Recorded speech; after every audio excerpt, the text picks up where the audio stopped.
music of Bon Iver will never escape its mythology. That iconic tale of a heartbroken Justin Vernon retreating to the wilderness of Wisconsin and returning with one of the great works of our time, like some shadowy Promethean figure unlocking indie rock's full potential. Regardless of what you have to say about his fragile, infamous origins, there is no question about Bon Iver's place in our culture as a true master of time and space. With each release, we see more of Justin Vernon's connections to the places he's been and things he's done. Today I want to examine how he masterfully weaves experiences into his music and the personal journey displayed across his 3 albums.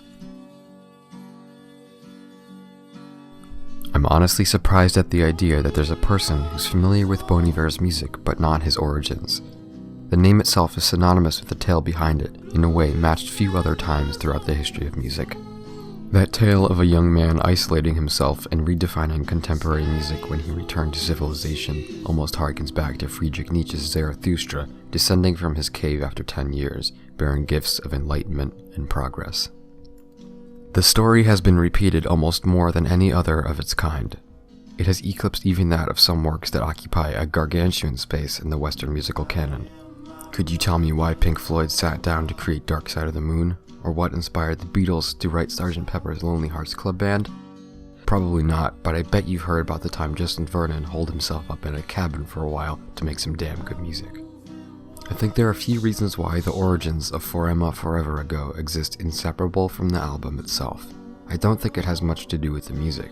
The album isn't particularly autobiographical. In fact, it's rather vague compared to other efforts born out of personal struggle.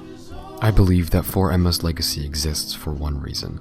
It is such a centerpiece of its genre that each aspect of it shaped the ideals of the culture it created. One of the defining values of the last generation has been a return to nature, or more specifically, a rejection of contemporary standards and values. In a time of rapid technological development, there are many people who reject the changes our society is experiencing. For Emma Forever Ago was found by a small but steadily growing demographic of sentimental romantics. And like I said, For Emma was truly a blueprint for the indie scene, and its mainstream popularity tells us a lot about what we've been feeling for the last decade or so. But this video is not about what Bon Iver can tell us about ourselves. It's about what Bon Iver tells us about himself, and what he is still telling us about himself to this day. The music of Bon Iver has always placed a heavy emphasis on places and the feelings we attach to the places we've been. And we see a unique evolution towards pure emotion in his 3 albums. It begins with a stripped back, painful For Emma Forever Ago. For Emma is largely representational art. There are few ambiguities in its 37-minute runtime, and it places a heavy emphasis on events rather than places, unlike the rest of Bon Iver's musical output. This is why I consider this album and the EP Blood Bank somewhat separately from the other 2, especially considering that they were composed alone and succeeded by the self-titled album, a name scheme generally reserved for the first album in an artist's discography. But even so, Bon Iver's early music still holds a certain terrestrial atmosphere, one given to it by its ever-present backstory. It sounds like the place it was recorded in. It is so memorable because we know the struggle Justin Vernon had to go through to create it. But in his own words, he doesn't consider the album's context important to an understanding of it. In a 2008 interview with the AV Club, he said this when asked if For Emma's backstory is significant. "No. I'll get emails from people saying, I listened to this song and it made me feel this way about my life, or whatever. I think the story pulls people into the music. It gives them a place to enter. But I hope people are reacting to the music." For Emma Forever Ago is an iconic album because it embodies the values of a generation. Justin Vernon achieved something completely different than what he set out to do. He did not know that he would become the voice of his culture by isolating himself and redirecting his frustrations into music. In fact, he had no idea that he had even made an album at all. When Vernon left the cabin in early 2007, he thought the recordings he had made while isolated in the woods were demos, and had intentions to re-record them later. It was only once he showed them to fellow musician Ivan Howard that he considered releasing them as an album, and he did so on July 8, 2007. Bon Iver was picked up by indie rock label Jaguar soon after, thanks to online exposure and local performances. For Emma Forever Ago is a true indie success story that would go on to define the genre, but it's only the beginning of Bon Iver's story. Bon Iver's second, self-titled album is by far more realized than For Emma. With each song being named after a place, it embodies Bon Iver's spirit of gathering influences from locations. While the first album was shaky, the second is steady and full-bodied. It stands on its own and even adds a level of abstraction that continues to increase with each addition to the Bon Iver catalog. And I think it's important that Justin Vernon chose to make the album self-titled. For Emma lacks many qualities held by the two albums that come after it. It's sparse and fragile, while the other two are relaxed, almost memoir-like looks into Vernon's mind. And much like its predecessor, the album was born out of the events that preceded it. Now, what exactly was Justin Vernon up to in the 4 years between For Emma and Bon Iver? For Emma's touring cycle lasted 2 years, and right after that, Vernon was recruited by Kanye West to contribute to more than half the songs on My Beautiful Dark Twisted Fantasy, a career-defining album for West that would go on to win a Grammy for the Best Rap Album of 2010. The whirlwind of success put Vernon in a different headspace than he was in while writing his debut. Critics lauded the sophomore album as spring rather than winter, praising the new sound. But that sense of place remained. And it was multiple places this time. The locations Vernon had visited both physically and mentally while touring For Emma and writing its follow-up. In a 2011 interview with The Guardian, Vernon said this of each song being named after a place.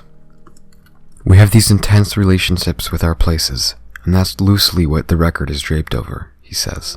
But not all of those places are geographical locations, so much as sentiments or states of being.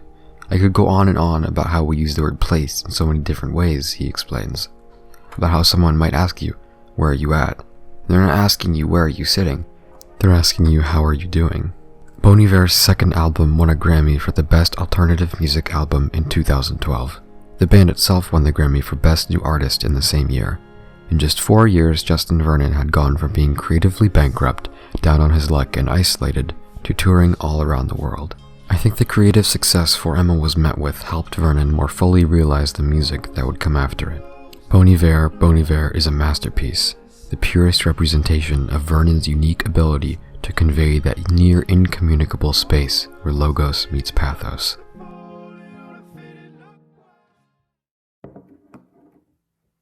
Many artists struggle to follow up after unprecedented success. Vernon is no exception. There were 5 years between 22 A Million and its predecessor. 22 A Million is the result of 5 years of anxiety and confusion. It is a true successor to Bon Iver, a progression from Vernon's 2011 declaration of who he was and where he's been. And it's clear from the moment the album starts that something has changed. Instead of opening confidently with purpose and poise like the self-titled album's track, Perth, the album begins with the lyric, "It might be over soon." 22 A Million presents itself in a way that invites analysis. I could theorize about its musical experimentation, cryptic lyrics, and presentation that borders on ridiculous, but I don't have to. The simple fact of the matter is that the album is a progression from Bon Iver in every way. The creative dry spell Vernon found himself in led to a wholly original method of musical production.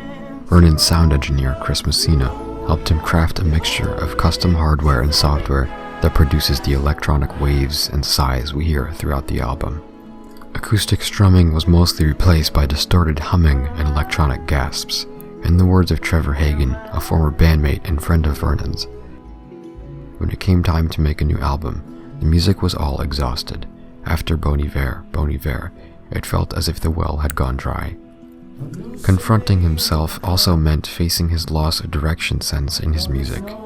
Through different groups of friends, close, passing, new, old, he began to assemble proto-melodies, vague textures, and specific moods from hundreds of hours of recorded improvisations. These were the skeleton keys to unlock not just how 22 A Million could sound, but how it felt, what it was for, what it was about, the power of human connectivity through music. The Polyphi record formed at the congruence of a bold yet delicate sonic palette. These sounds were the way out from the suffocating enclosure and captivity of anxiety. The 10 songs of 22 A Million are a collection of sacred moments, love's torment and salvation, contexts of intense memories, signs that you can pin meaning onto or disregard as coincidence. If Bon Iver built a habitat rooted in physical spaces, then 22 A Million is the letting go of that attachment to a place. I'm taking deeper considerations in another kind of place, our friendships and connections to other people. Justin proclaims this shift in 33 God. These will just be places to me now. Rather than places, we encounter a collection of numerical relationships. Binary code, mystic ages, Bible chapters, math logic, repeating infinities. 22 a million is pieced together. It lurches electronically forward, progressing without form. This sounds messy, but Vernon and crew were so able to remove boundaries between artist and art with their innovative, instrumental experimentation that it flows perfectly. I think Justin Vernon has completed a cycle. He began his journey unfulfilled, isolated in the woods with no friends. He's effectively ended it with 22 a million, an album fueled completely by his travels and experiences and friends. Will there be more Bon Iver music? I think it's possible, but not until Vernon decides there's something else he wants to say. And what hasn't he touched on? Bon Iver's discography is incredibly diverse, and Vernon has a ton of side projects I haven't been able to touch on. Bon Iver's music is biographical, the soundtrack to Vernon's life for the past 10 years. It illustrates his ascent to freedom from the feelings that have plagued him since before he even stepped foot in that infamous cabin so many years ago.